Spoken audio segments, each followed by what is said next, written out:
Buzzer Abbas साहब अभी आपकी वीडियो बहाल करने की कोशिश करते हैं, लेकिन तब तक आपसे ऑडियो में बात करूंगा। आपके ख्याल में ये जो तरमीम अब आ गई है, इसके तहत जो मंशा है कि जिसमें पॉलिटिशियंस, पार्लियामेंटेरियंस, और मैं आपको कॉलम आज का पढ़ा था, बड़ा गज़ब का कॉलम आपने लिखा हुआ था, जिसमें आप कह रहे थे कि 26वीं आईनी तरमीम क्यों लाई गई।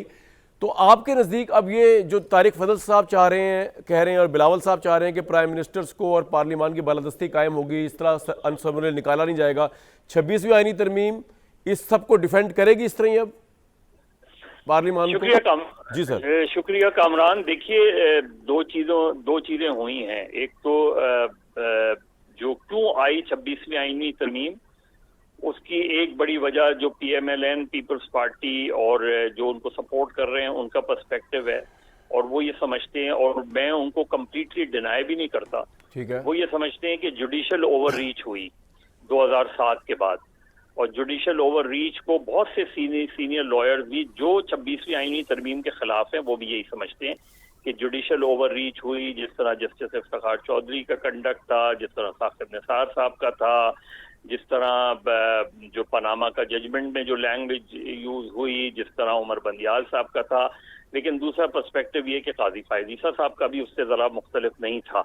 तो जुडिशल ओवर रीच का जवाब पॉलिटिकल ओवर रीच नहीं होता। ठीक है, जो पॉलिटिकल ओवर रीच हुई है उससे अब क्वेश्चन मार्क आ गया ना। याहिया अफरीदी का बहुत ही जो है करियर बड़ा साफ सुथरा रहा है। जी जी।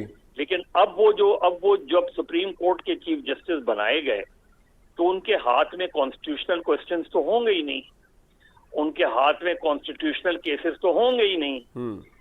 वो जाएंगे कॉन्स्टिट्यूशनल बेंच में।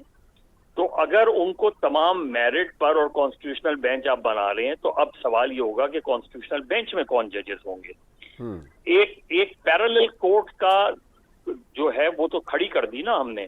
अब जो क्वेश्चन सुप्रीम कोर्ट में आएंगे, जो केसेस आएंगे, उसमें कोई भी केसेस, सिर्फ यही नहीं कि जो पॉलिटिकल केसेस हैं, इवन जो नॉर्मल केसेस हैं, उसमें कहीं ना कहीं अगर आईनी नुक्ता आएगा तो कोई भी खड़े होके वकील कहेगा कि जी ये तो कॉन्स्टिट्यूशनल बेंच का केस बनता है। कोई भी जज जो सुप्रीम कोर्ट का होगा वो ये कह सकता है कि जी ये तो कॉन्स्टिट्यूशनल क्वेश्चन है, इसको आप कैसे।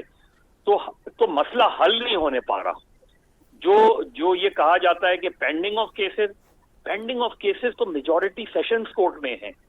तो मदर साहब, आपके ख्याल में फिर ये तरमीम क्यों लाए हैं, जब आप कह रहे हैं कि पार्लियामान की बालादस्ती भी तरमीम कायम नहीं रख सकेगी, ये आज़ादी अदलिया को भी कायम नहीं रख सकेगी, ये कुछ भी नहीं रख सकेगी, क्यों लाए ये? इसलिए देखिए, दो चीजें थी।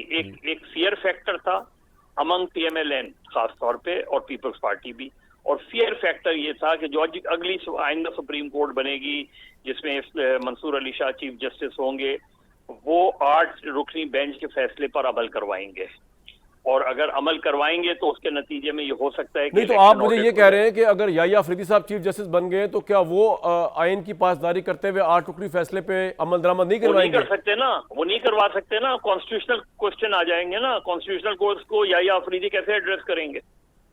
नहीं, लेकिन सर कॉन्स्टिट्यूशनल कोर्ट का जो भी चीफ जज होगा या जो भी जजेस होंगे उन पे बाइंडिंग है सुप्रीम कोर्ट के फैसले को। यही तो कामरान, मैं यही तो कह रहा हूँ कि चूंकि हमने अगर उस तरफ जुडिशल ओवर रीच थी, तो यहाँ जब हम जो है वो पार्लियामेंट्री कमेटी जो कॉन्स्टिट्यूशनल, अगर या दूसरी कमेटी कॉन्स्टिट्यूशनल बेंचेस बनेंगी, अभी तो हमें नहीं पता कि उन बेंचेस में कौन जजेस जाएंगे। ठीक है, लेकिन एक कंट्रोवर्सी से निकल के हम एक और कंट्रोवर्सी। सर आपका पॉइंट आ गया,